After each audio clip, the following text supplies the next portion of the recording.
Hello बच्चों, Sat Sri Akal and Namaste from my side. How are you all? So guys, this is your own physics educator Indrajit Singh welcoming you all into the most sensible platform, right, for an aspirants, those who are preparing for all kind of an examinations. Obviously, we are into the pure English mode. Yes or no? Okay. We are into the pure English mode. The important part is all about the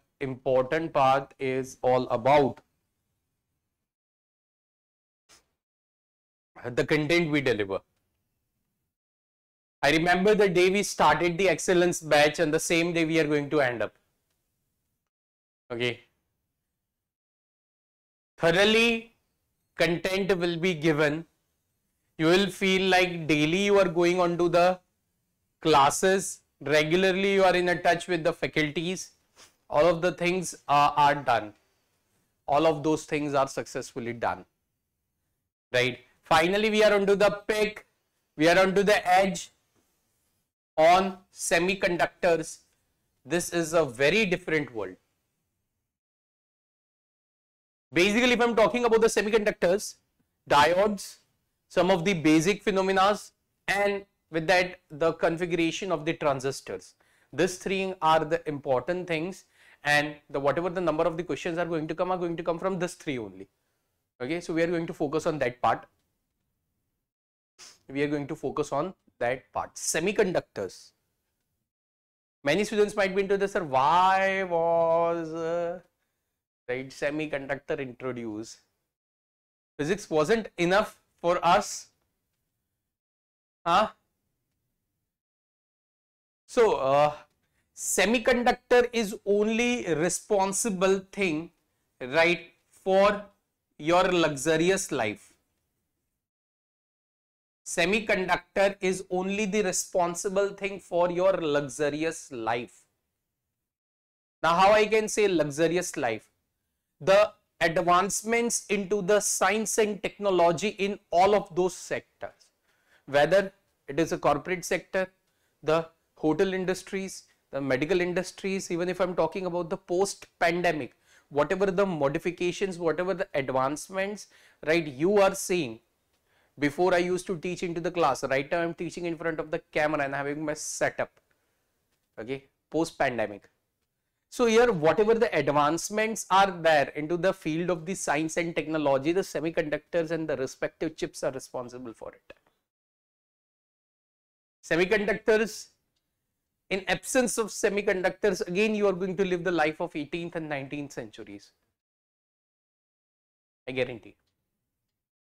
It doesn't mean that train and cars and the medical industry was not there, but what semiconductors did, it wasn't possible without them. Now, many thought will be emerging into your mind how it replaced the industry. Okay, what was the purpose to introduce the semiconductors and how it has radically changed the society in terms of science. Radically changed the society in terms of the science, and that we are going to see. Now, semiconductors.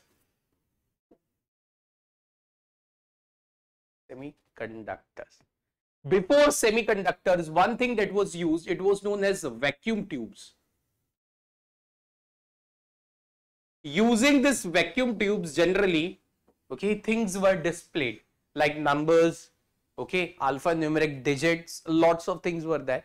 Using the vacuum tubes, right? Vacuum tubes was having the kind of the construction, right? This kind of the tube was there. Okay, this was a plate. Okay, and here the gun was kept. From the gun, the energy, the beam was getting released and it was getting incident. Okay, and on the basis of this, things were getting displayed. This kind of the arrangement of the vacuum tube was there. Okay, but semiconductor, it played the disastrous role in replacing the vacuum tubes. Vacuum tubes were costly, were not even reliable, the maintenance part was also high and output was also low. So at that moment, it was important to introduce these semiconductors. Semiconductors are nothing else but the devices, like if I'm talking about the examples of the semiconductors that you might have seen into the day-to-day life. Okay, the first you've seen diodes. Okay, second you've seen the capacitors. These are nothing else but the, right, you might have seen the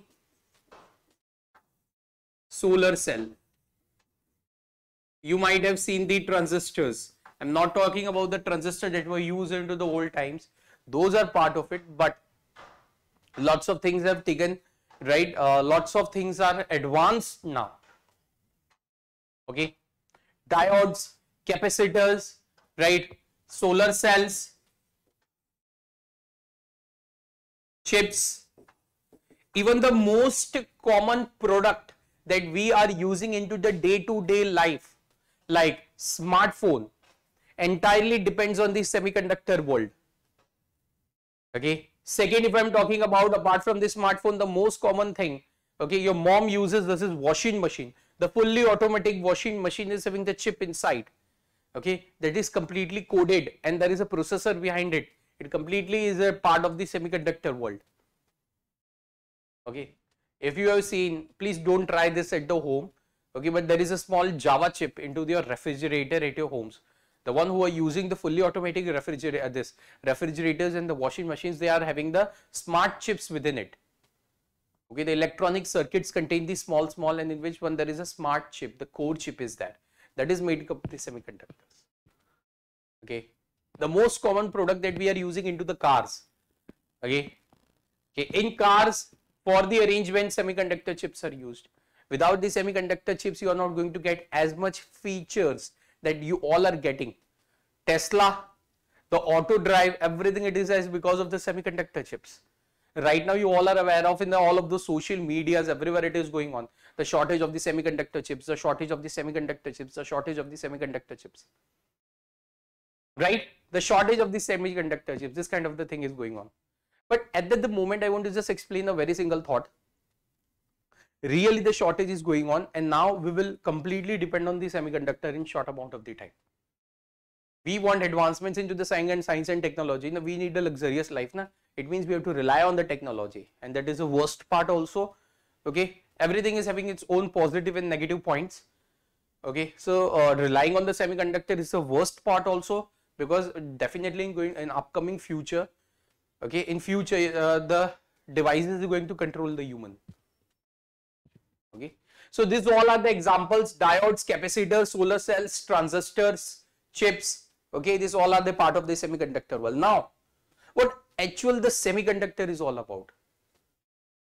Okay, the semiconductor is nothing else but dogla. I'm going to explain that part. Semiconductor is nothing else but doglapan. Now, what kind of the doglapan it is? Right? What kind of the doglapan it holds? Okay, so let's move on to the semiconductors. Okay, to understand the concept of the semiconductors, we need to understand, right, first of all, what actually the bands are.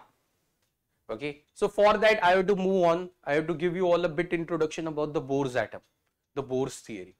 Okay, guys. So if I'm talking about the Bohrs theory, okay, let us take an example of the Bohrs atom. Okay, Bohr gave the entire principle. Okay, some of the important noteworthy points it gave, and lots of things he gave, but at an end, okay, he gave the limitation also that Bohr's model is only applicable for the isolated atom. In another sense, I can say the Bohr's atom is nothing else but the isolated atom. Now, many students are into the thought, what is an actual meaning of the isolated atom? Isolated atom, let us take an example. Suppose this is a nuclei that contains one proton, okay, and here, okay, there is one electron revolving around it. I'm talking about the hydrogen atom. So Bohr explained, so whatever the postulates were there, okay, they were defining, okay, all of those stuffs in terms of the isolated atom. Isolated atom, it means that there exists a force of attraction in between this proton and the electron. The proton inside the nucleus and the electrons that is revolving around the orbit. There exists a force of attraction. But Bohr want to convey the single message that here, suppose into the nearby another atom is also present. Isolated atom means that foreign forces, mark my word, foreign forces are not going to affect this electron. Bohr's atom was, right, not going to affect this electron. On basis of this, lots of things were identified. How? See, if I am going to tell you about that, I am only considering this as the isolated atom, no foreign forces are acting on it. It means that there exists only one kind of the electrostatic force, and that is between the proton and electron. Suppose if I am talking about the electron of this atom and the electron of another atom, yes, they might be at some distance, but no foreign forces affect the relation of this proton and electron and the revolution of the electron around a nucleus. We are aware of this is not possible. How the person living into the society is not getting affected by its neighbor. Foreign forces are always there.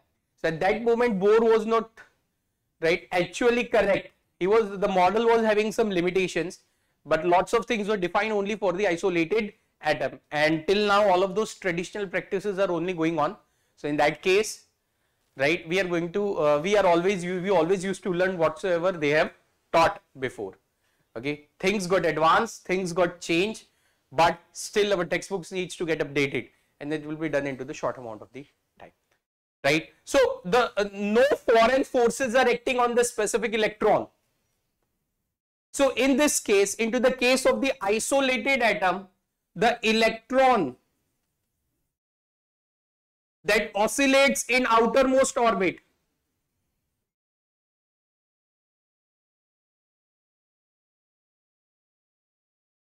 has only one energy value.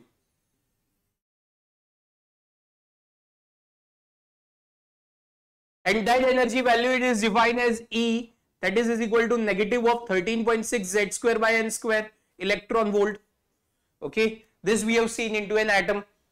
Okay, now my question is, if you want to remove the electron from the first orbit of the hydrogen atom, minimum 13.6 electron volt of energy is needed, right? Now my question is, foreign forces are not acting, so in that case the first energy level, the electron that is present, if I am talking about the hydrogen atom, then we are having only one orbit. But if I am talking about the other elements like zinc, sodium, phosphorus, and okay, then in that case I am talking about the valence orbit, the electron of valence orbit that is having the capability to leave. If small amount of the energy is applied, the electron will leave. Practically, if I am talking about the isolated atom, no foreign forces are considered. We are talking about a single atom. Electron is not affected by the foreign forces. In that case, the electron into its valence orbit has only single energy level. And if I am talking about the actual scenario, if I am talking about the actual scenario,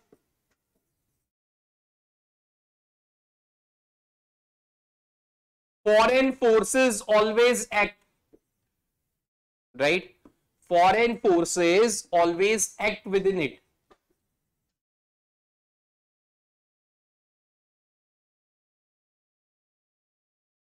Foreign forces always act within it. So in that case, simply if we want to define, right, it means here whatsoever the electron that is present into the outermost orbit, in the valence orbit, is affected by the foreign forces, and in that case it never oscillates with one energy level. If it is isolated, no foreign forces, one energy level. If in practical situation, this was the estimation of the Bohr, but in practical situation, foreign forces are there. It means that the electron into the last or the valence orbit it will never oscillate with the single energy level, right? That was actually happening into the case of the isolated atom. So in that case, the electron is having the multiple energy values, right? And all of those energy values are nearby it, and together they form a band that is known as energy band. Okay. Again, isolated atom, electron in valence orbit, no foreign forces, only single value of the energy, oscillating with the single energy levels.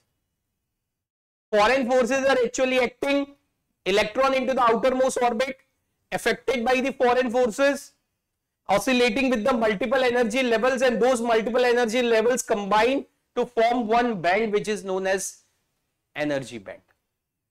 Depending on this energy band, conductors, semiconductors and insulators are defined. Depending on the energy bands, conductors, insulators and the semiconductors are defined.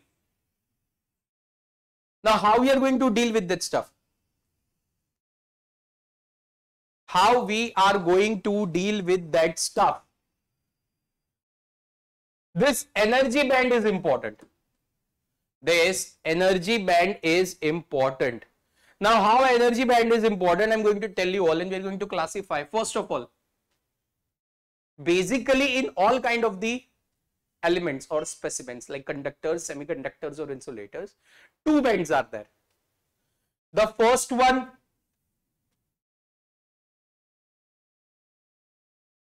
is a valence band, second one is the conduction band.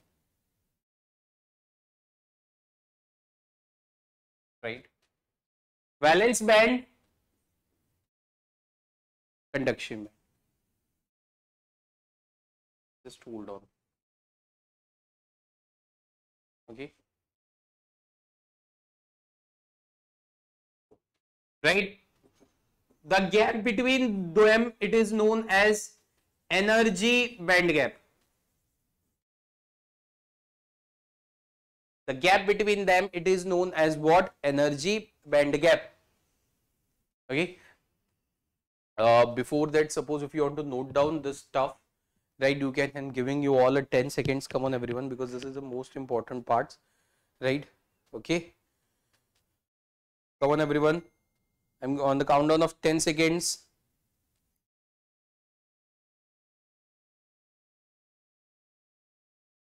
Okay, 10. It's okay. You might have paused this video. Now we are going to come back to our original point. First, I'm talking about the conductors. I am talking about the conductors. Okay. Yes, I'm talking about the two bands. The first one, that is a valence band. The valence band is full of electrons. Right? Valence band is fixed. The next comes the conduction band. The conduction band has a capability, okay, it is free to move. Conduction band can freely move. Conduction band can freely move. Freely. The gap between the valence band and the conduction band, it is known as energy, right, band gap. Okay, the distance between the valence band and the conduction band, it is known as, right, energy band gap. Now see what happens here in conductors. Okay, whenever the small energy is applied, okay, the band gap is very less. Band gap is very less, right? So in this case, electrons immediately jumps into the conduction band. So as of that reason, conductors are very supportive to the electricity. Okay, conductors are very supportive to the electricity. Next comes the semiconductors. What is an important thing about the semiconductors? Before explaining the semiconductors, I would like to explain the insulators first, right? In insulators, if I'm talking about, we are having the two bands. Okay, the first one, it is in conduction. Okay, the second one, that is a valence band. The valence band is full of electron.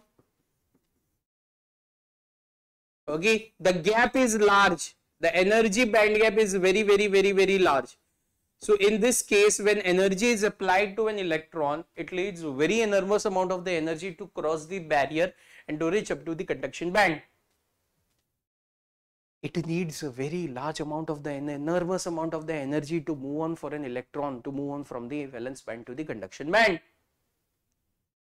So in that case, what happens? The band gap is very large. So that's why they are bad conductors. That's why they are insulators. So these are the two behaviors. Na? Semiconductor is somewhat in between. Dogla. Depending on the temperature, semiconductor reacts. He decides he decides, okay, whether it's going to be whether it's going to be conductor or insulator, depending on temperature. So semiconductors work depending on the temperature and the direction of the flow of current. If I'm talking about the very high temperature, first case, if I am talking about the very high temperature, okay, then the gap between the conduction band and the valence band become very less, right? Less gap. So in that case, easily electron can jump from valence band to the conduction band. But if I am talking about the second case at the very low temperature, okay, the gap between the conduction band, right, and the valence band is quite large.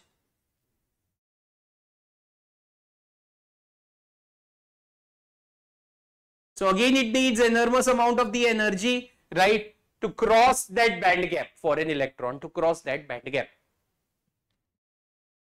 So as of that reason, semiconductors hold a prominent position into the science and technology for two reasons. First, for their doglapan. Depending on the temperature, resistance of the semiconductor varies. At the high temperature, resistance becomes less. At the low temperature, the resistance becomes high. So high temperature, they act like in conductors. At the low temperature, they act like in insulators. At high temperature, they act like in conductors. At low temperature, they act like in insulators. And another most important point about it, okay, we can control the flow of current in semiconductors because this is only the unidirectional flow.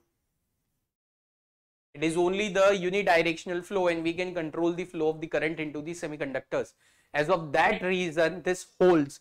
Whatsoever the advancements you are seeing into the field of the science and technology, it is just because of the doglapan of the semiconductors.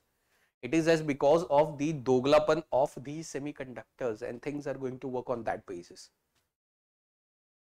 Right. So this was actual and core concept of the semiconductors, and from now onwards we are only going to discuss the devices. Okay, I'm moving aside. If you just note this down on the countdown of 10 seconds because we have to going to see PYQs also. So it's 10, 9, 8, 7, 6, 5, 4, 3, 2, 1. Now, so this was a core concept of the semiconductors. Now, the most important devices that we are going to use into the semiconductors, those are logic gates. Right? Those are logic gates, and for logic gates, right, binary operations are needed. Okay. Apart from the fundamentals of the semiconductors, the logic gates and the transistors are only the one, okay, that holds a proper prominent position into the field. Right? Okay. binary operations, to understand the logic gates, the name itself states that, don't get worried, we are going to see lots of sums, and in that we are going to cover up that part. If I'm talking about the logic gates, right, if I am talking about the logic gates, right, binary operations, it means the entire gate is going to work in between 2 points, 0, 1, on, off, open, close, right, like that. On, off, open, close, shut down, shut up. For this binary operations, there are rules to some binary operations. Okay, these are the rules on which the these gates are going to work. Okay, the gates itself states that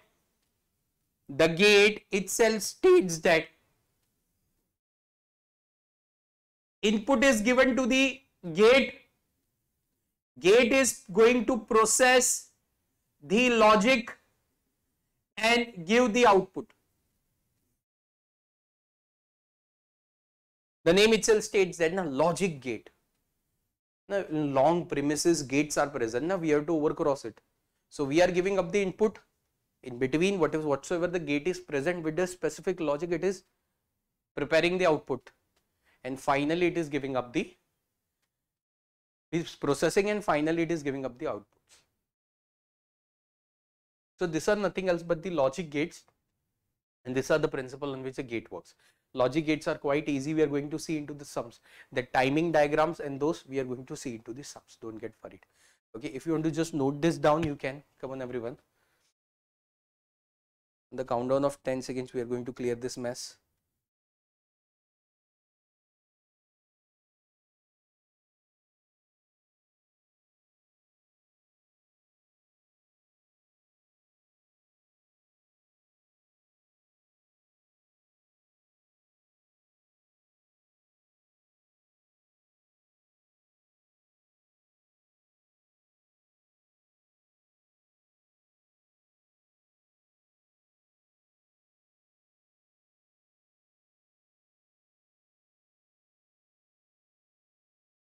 Okay, the kind of the logic gates. The first one, that is OR gate. For C,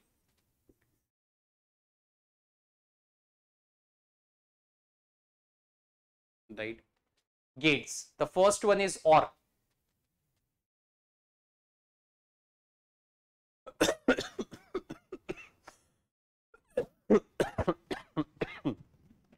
Sorry for that. If I'm talking about the OR gate, the construction is like this way.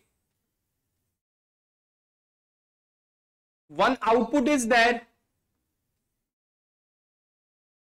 two inputs are there.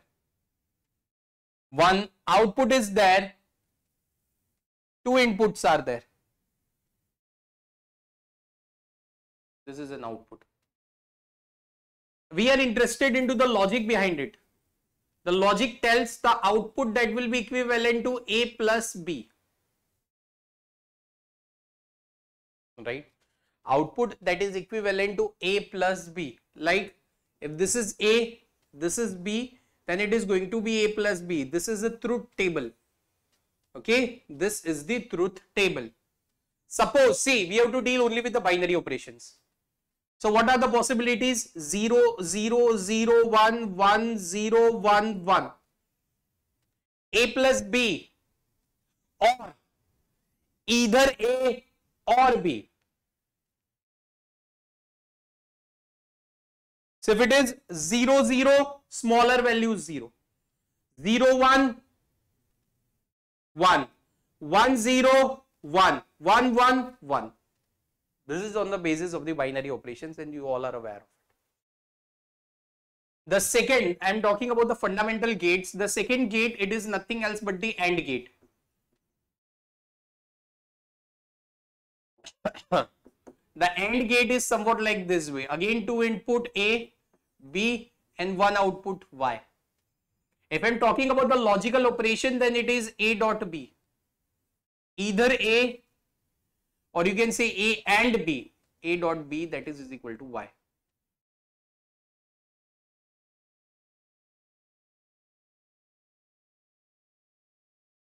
Yes or no, guys?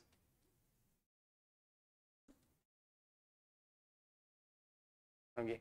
Suppose here again, depending on the possibility, 0, 1, 1, 0, 1, 1, 0, 0, 0, 0, 1, 0, 1, 0, 0, 1, 1, 1. The smallest value. In that, the largest value you are going to select among 0, 1. The third fundamental gate we are talking about, it is nothing else but the NOT gate. The third fundamental gate we are talking about, it is nothing else but the NOT gate. Now, what does this NOT gate tells us about? What does this NOT gate tells us all about?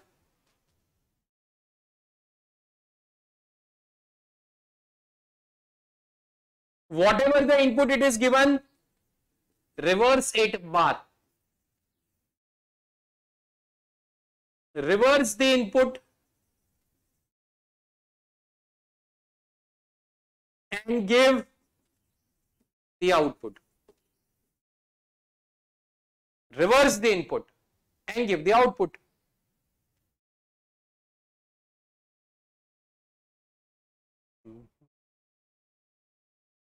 Reverse the input and give the output. Simply.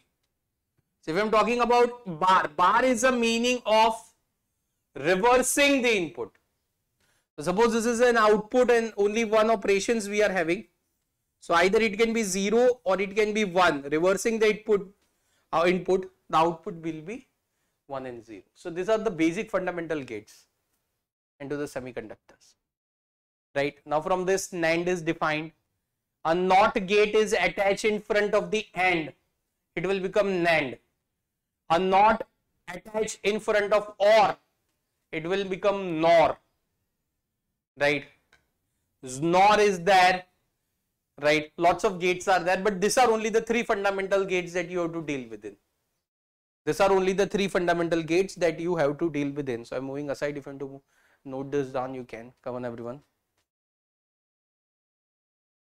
10, 9, 8, 7, 6, 5, 4, 3, 2, 1.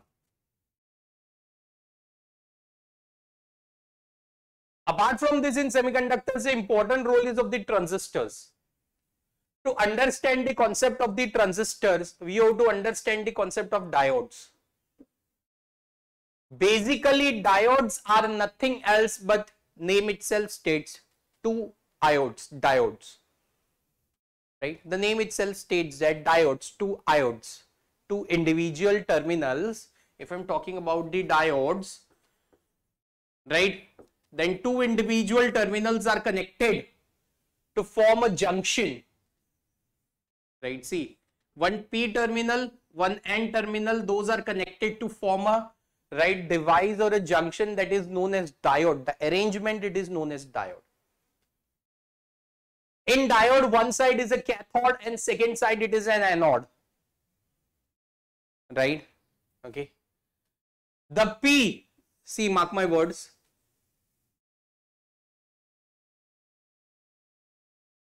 In diode, P side is full of holes. Majority charge carriers are hole.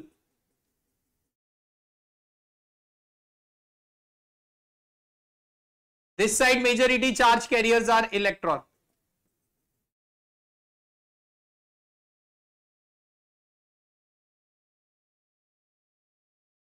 Right.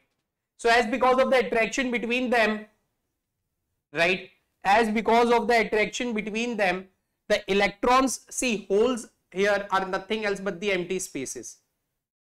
Right. The empty spaces that, see, whenever the electron is leaving from the valence band to the conduction band, so whatever the vacant space is coming out, that is nothing else, it gains the virtual positive charge. Why? The space donated the electron, so as of that it gains the virtual charge. So here lots of positive charges, it means spaces are there, and here in this case the electrons acquires this space. So for that it tries to move from N terminal to P terminal. Okay, like this way many number of the electrons comes from N to P, and as of that, as because of this absence of the electrons, the large vacant pairs are created into the N side. So like this way, slowly, right, some of the right electrons comes up here, and some of the spaces, right, okay, are obtained on the opposite side, onto the N side. So as of this, one electric field, a reverse electric field is generated that will create a potential in between these 2 points, in between point A and B. That is known as barrier potential.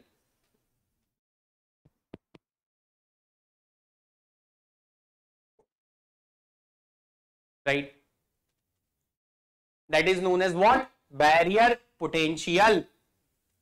Okay. The connection biasing. It means that connection of a diode.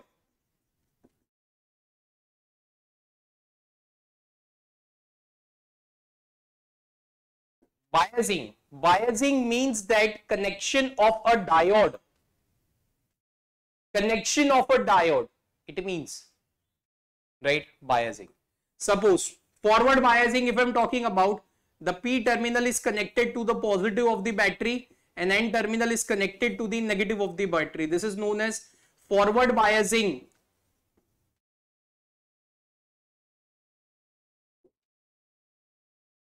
This is known as what? Forward biasing.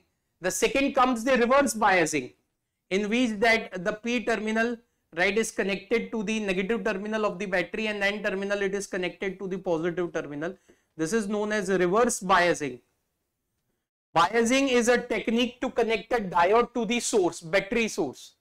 Okay, in which 2 types of the connections are done into the diode. The first one is a forward biasing and second one is a reverse. Forward, P to positive, N to negative. Reverse, P to negative, N to positive. Now here there is a limitation of the diode. In reverse bias, diode don't work.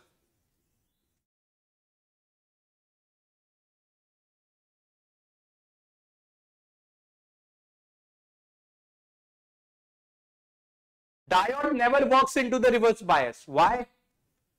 Because into the reverse bias, this potential barrier becomes very large. So it is quite difficult for an electron to jump on from the N terminal to P terminal. As of that reason, things are not going to work. As of that reason, things are not going to work. Right? So for this, to remove this limitation, to work into the reverse bias, the Zener diode was introduced. Normal PN junction diode is highly doped.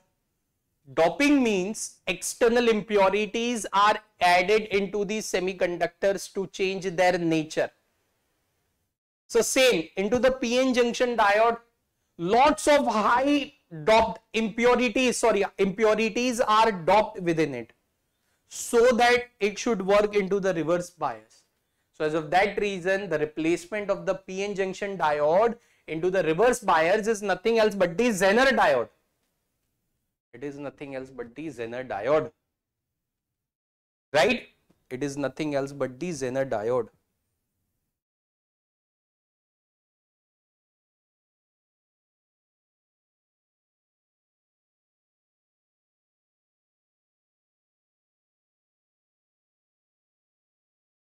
After diode comes the transistor. Transistor is a 3-terminal device. Diode is a 2-terminal device. Transistors are the 3-terminal device. Okay, like one N that is sandwiched in between 2 P terminals. One P that is sandwiched in between 2 N terminals. This is NPN transistor. This is PNP transistor.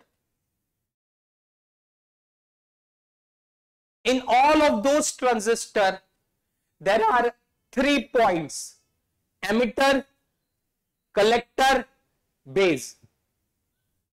Mid part is always base, one is emitter, one is collector. Here base, one is emitter, one is collector. Okay, these things are there.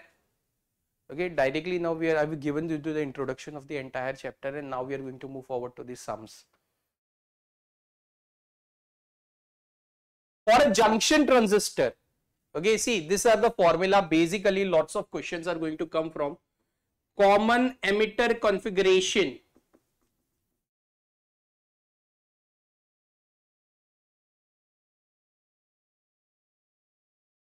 The most important formulas of the common emitter configuration. See, three types of this are there. You can see the common base. This is a common base transistor. This is a common emitter transistor, and this is a common collector. All of those transistors are having the three sides. Okay, this is an emitter side, this is a base, this is a collector.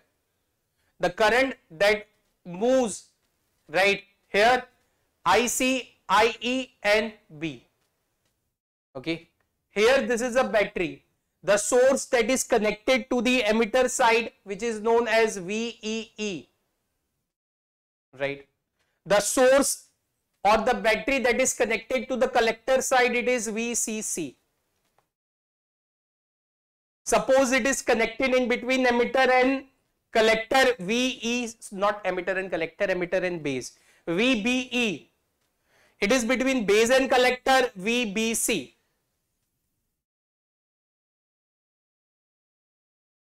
Among them, we are going to see this common emitter transistor, and we are going to solve all of those sums.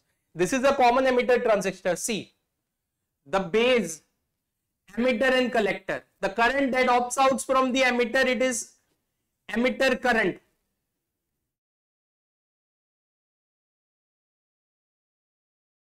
Right. See here, the source is between collector and emitter, so it is defined as VCE. There is one source in between the base, so it is base and emitter, so it is defined as VBE. Right. This side we are having the output resistance, this side we are having the input resistance. Right. Even it shows the relation between the input resistance and the output resistance. One side we are having the input resistance, and second side we are having the output resistance. Okay. One side we are having the input resistance, and second side we are having the output resistances. Okay. Formula of the input resistance depending on the figure it is given. Formula of the output resistance depending on the figure it is given. This is the formula of the current gain, output by input current.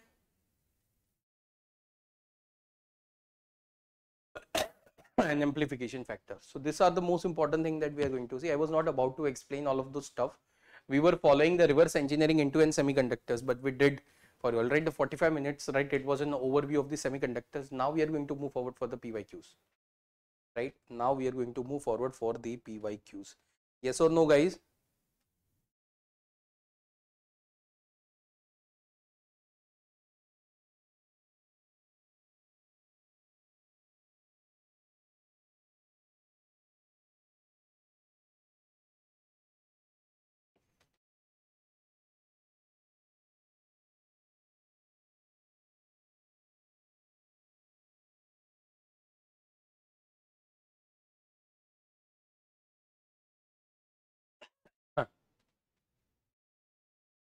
Without wasting our time, here two most important results are also there.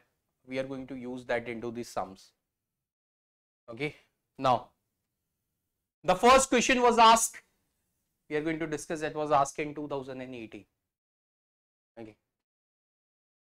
I told you about the diodes now and their barrier.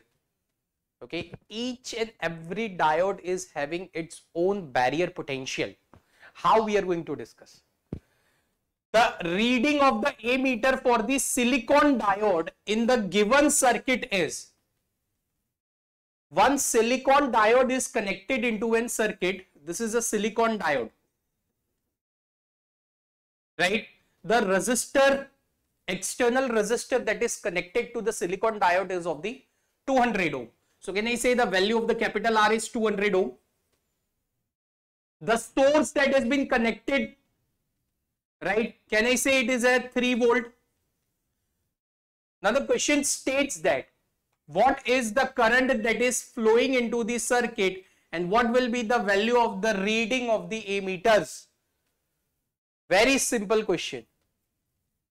Okay, don't get worried. It is based on the Ohm's law only, but I'm going to give you all the time to solve this stuff. Right? So immediately try to solve this.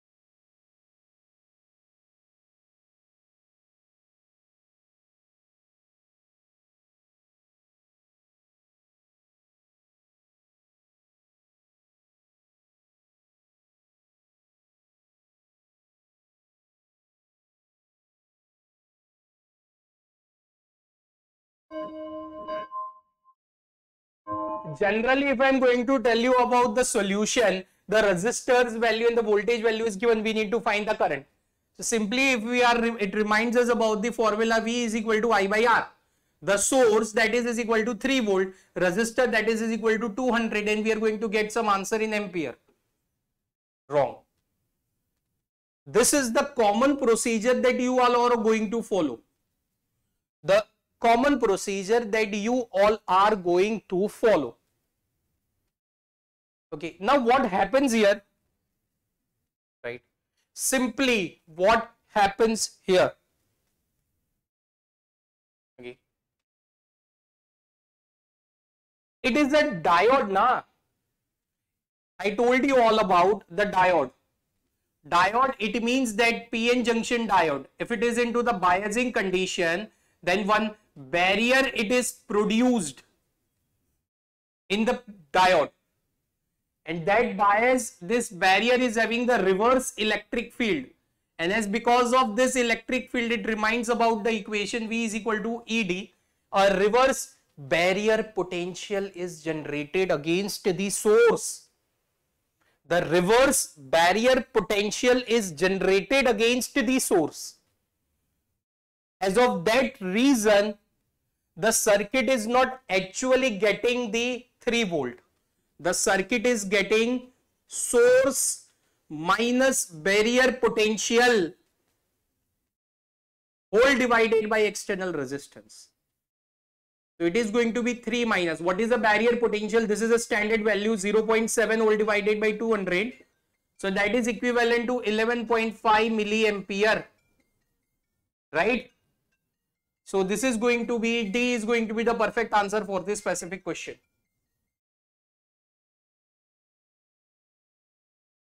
Right? D is going to be the perfect answer for this specific question. So mark my words, this kind of the questions are going to come up into an examination. Simple.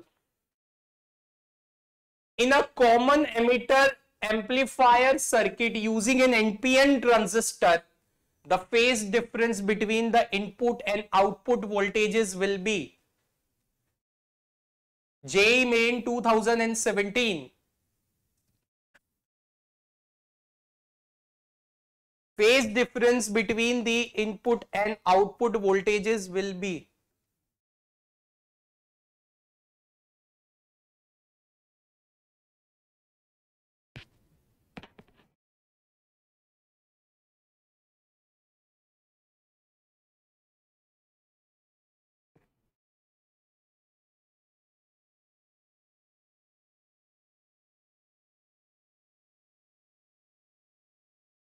So right now, okay, you are having the 1 minute to solve this stuff, okay, and soon we are going to end up this lecture, okay.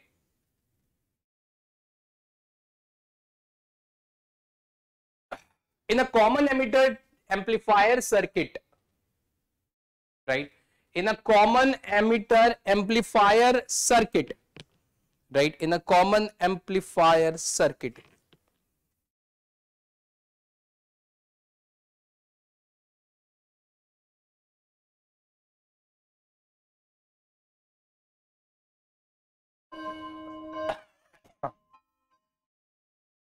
See, it's a very simple thing. If I'm directly moving on to the figures, right, we are talking about the two values of the current.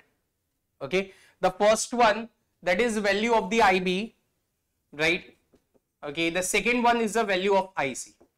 The first one, it is value of IB, the second one, the value of IC.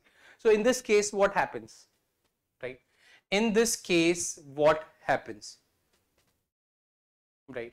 So simply if I want to define this common emitter, okay, simply if I want to define this the value of the IB increases, value of IC increases. So in the case of the common emitter and NPN, they both are out of phase, right? Value of IB increases, right? Okay, so question is the phase difference between the input and the, okay, see, if I'm talking about simply, if I'm talking about the output voltages, then it is output current, okay, into the resistance, input, that is equal to input current into the resistance, okay. So one side, if let us take an example, the input is given from the E side and output is on the C side, okay, I'm just giving you all the example within it, or whether the input is given from this side, and the general configuration I'm talking about, but here it is given, it is a common emitter. Emitter is in between the base and the collector, okay. So here what happens, the increase into the current on IB will increase into the current into the IC. So as of that reason, VU and VI both will increase, okay, and R, right, both will increase, so they all are in the out of phase, okay, both increase, it means that 180 degree is the phase difference between them, okay, 180 degree is the phase difference between them, and this is the perfect answer for this specific question. This is a very awesome question asked in 2014. We are going to apply the Kirchhoff law with it. Which is the forward bias connection diode? You have to just check it out. Which one is the forward bias connection diode?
Previously, what I told you all about the biasing connection, connecting a diode to the external source, the terminals of the diode to an external source, it is known as biasing.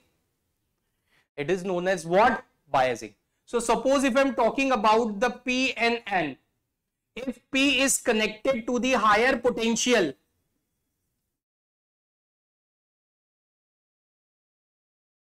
and N is connected to the lower potential, then this kind of the connection, it is known as forward biasing. This kind of the biasing, it is known as forward biasing. This kind of the connection is, so you have to just check it out in this question is going, we are going to solve by the trial and error method. This question we are going to solve using the trial and error method. Trial and error method in sense it states that, right? Trial and error method in sense it states that, check it out each and every option with respect to the data, whatsoever data is given. Okay. This is P side. This is N side. Here P is 2 volt, N is 4 volt. P is at the lower potential as compared to N. This is not going to be the answer. -2 plus 2. Again P is very less as compared to the N. -3, same potential. No potential difference exists, no current will flow. P is at the 2 volt, N is at the -2. Here in this case, P is at higher potential. Whenever the P is at the higher potential, we always used to say, right, the connection is a forward bias. C is the perfect answer for this specific question. The connection is a forward bias. The C is the perfect answer for this specific question. The countdown of 10 seconds when move aside. Just pause this video and pick it up. You can.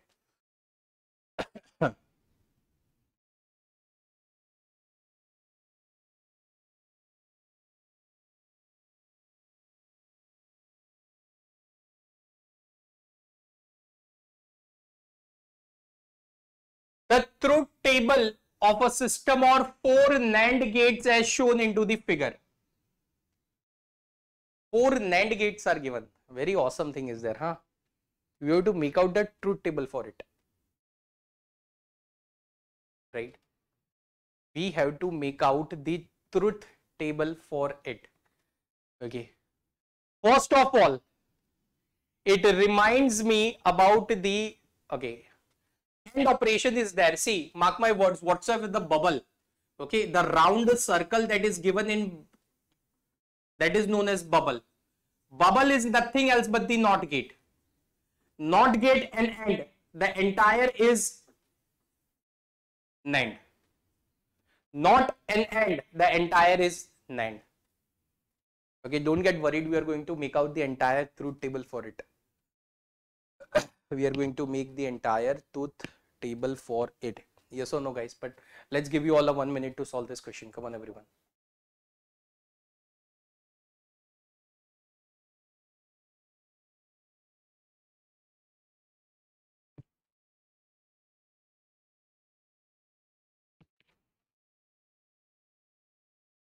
Okay, come on, everyone. Those who are, try to solve it, please.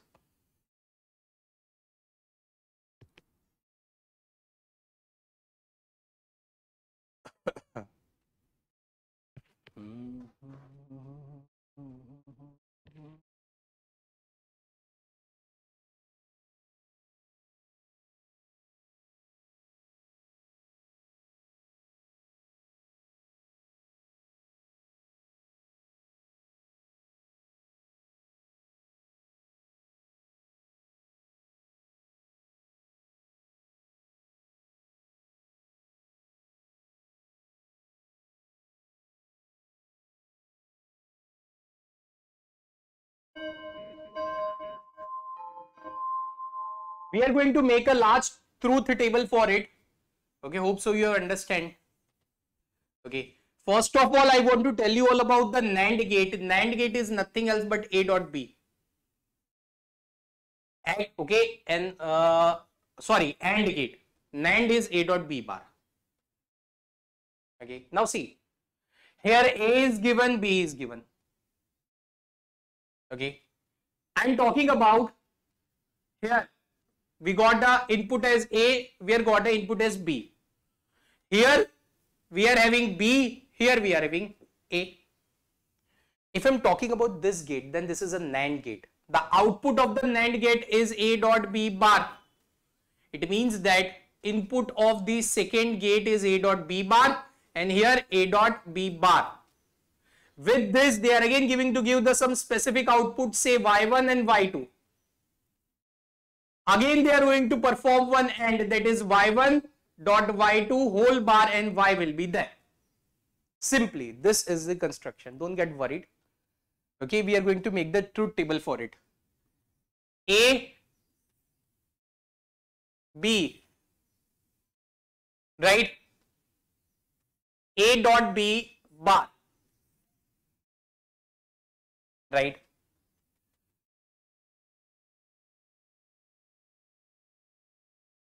y2 is equal to a dot b bar whole bar. Okay, this is the operation. Okay, and okay, I think we need a more amount of the space. Okay, so let's have this here. A B, right? A dot B whole bar. Okay, now if I'm going to tell you all about y2 and y1, y2 is the NAND of these two inputs, right? So we are going to take it as A dot B bar whole bar. This is nothing else but the y2.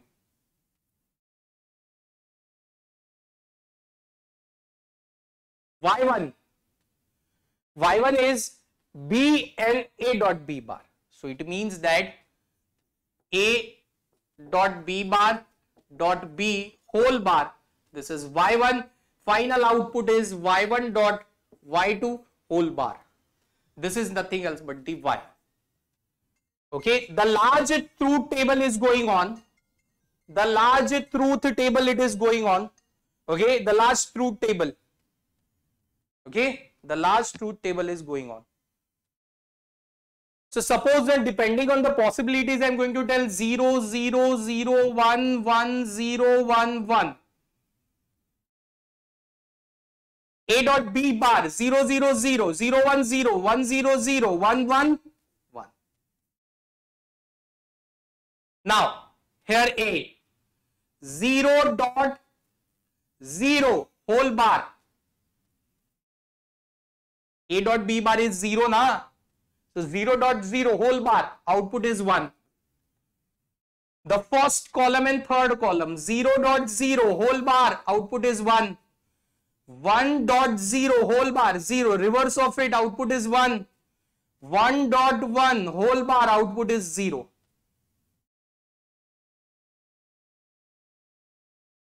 Now with the B, this two 0 dot 0 whole bar output is 1. 1 dot 0 whole bar output is 1. 0 dot 0 whole bar output is 1. 1 dot 1 whole bar output is 0. So successfully we have reached y1. This is only the best method. y1, y2, everything we did. Now here 1 dot 1 whole bar, the final output is 0, right? 1 dot 1 whole bar, the final output is 0. 1 dot 1 whole bar, the final output is 0. 0 dot 0 whole bar, the final output is 1. The thing that is matching this truth table is a perfect answer for this specific question. The thing that matches this truth table is the first perfect answer for this specific question, right? 0, 0, 0, 1.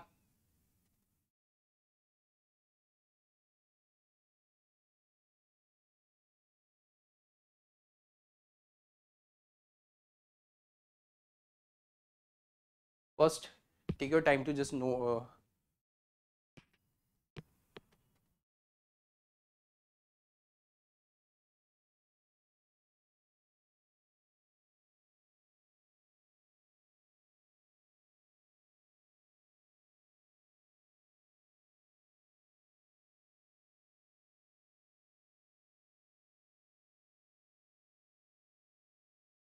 I think we did a mistake somewhere. Okay, I'm sorry. Let's solve it again. I think we did a mistake somewhere. That's why I used to solve into the previous part. Nah, this is a complicated. Sorry for that.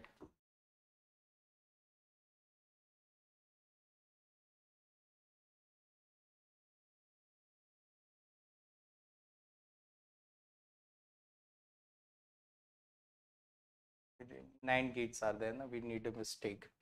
Let's check it out. A here.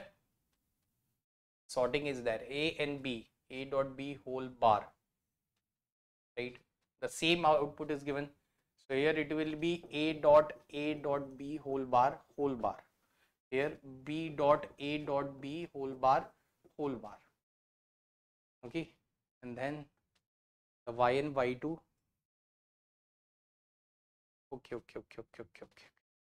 we did a very small mistake. Again we are going to create a truth table.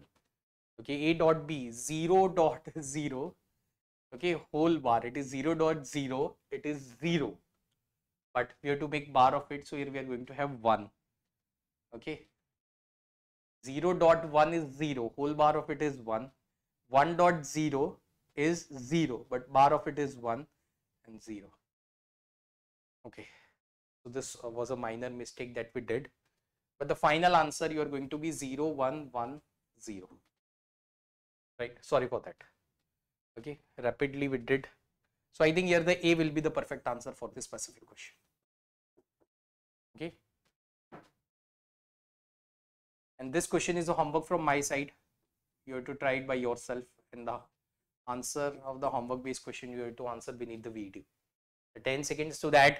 10, 9, 8, 7, 6, 5, 4, 3, 2, 1. I think that much is enough for that. Okay. So guys, it was very enlightening experience with you all. I will be waiting for all of your feedbacks beneath the video, guys. It's time to go. Right? It's time to go. So guys, this is Indrajit Singh signing off from the desk. Okay, it was a fun and excellence batch with you all. Okay, so this is Indrajit Singh signing off with, right, from the desk. Okay, I will be waiting for all of your feedbacks beneath the video. Okay, so Sat Shri Akal and Namaste from my side, Bacha ji. Bye everyone. Stay at home, stay safe, stay healthy. Right, amidst this pandemic. Bye, Bacha ji.